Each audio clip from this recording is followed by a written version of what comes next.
I've got a Randall now that's come in. This is one I had in a while before, and all of a sudden it started to blow main fuses here. There. Yeah, blew them quite badly as well, instantly. So I checked it all out, and one of the valves that was fitted there was faulty. Basically, I switched it on, and suddenly, I saw a flash coming from one of the valves, and the fuse went. So one of the valves internally was short-circuited. So I contacted the customer and told him. The customer supplied the valves to me originally that I replaced, and they were all used, but he presumed good, but one of them wasn't. So I phoned him up. He's brought me some new valves here, but unfortunately they're 588 ones, not EL34s. That's probably okay for this amp actually, but two of them are made by PS Vane and two of them are made by Marshall. So I've tried to arrange them so that they're in symmetry, with one of the Marshalls either end and one of the PS Vanes in the center.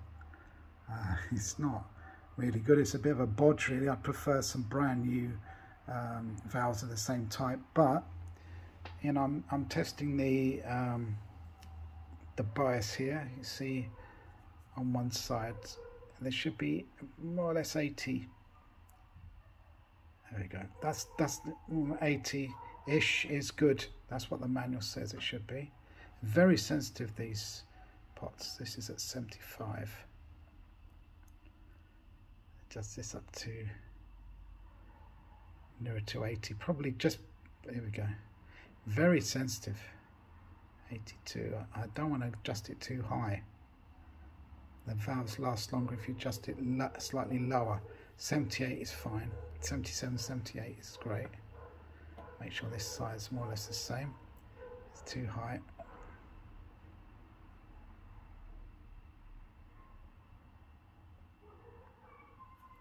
Yeah, that's okay. 78, 77, 78 there is fine. Adjust it slightly on the lower side. 76 there. It's very finicky, very... Obviously I've got no input going into it, so...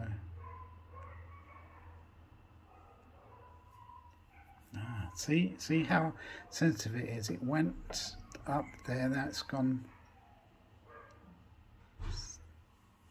Tweak it very, very, very slightly. Here we go. 79, 78. I'm not touching it. 77's fine. And this side, 78. That's fine. That's fine. That's near enough. So, yeah, there we go. That's it. It's not ideal, but this is probably one of the last jobs that I will do whilst I'm in Brazil. But it's quite a weird amp, this Nuneham Betancourt NBKing100 it's called. It will take 6L6s and EL34s. In fact, the documentation I said says that it takes 6L60s, not EL34s. So maybe the EL34s that were there were slightly wrong. So I'm giving the guy back his tubes. Mark's the one that's faulty. I'm not going to use them, so he can have them. Apparently he's buying a new valve tester that's coming in today, so he can check all his valves out. All of his valves are a little bit dodgy. They're all used. He hasn't got any new valves, so I see this has gone down slightly here. So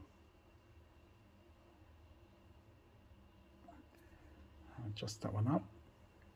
I'll just keep checking this for the next few minutes just to make sure it's all right. Oh yeah. Very, very sensitive. Really sensitive. You've got to move it a smidgen and then wait for a bit. Take your... that's 879.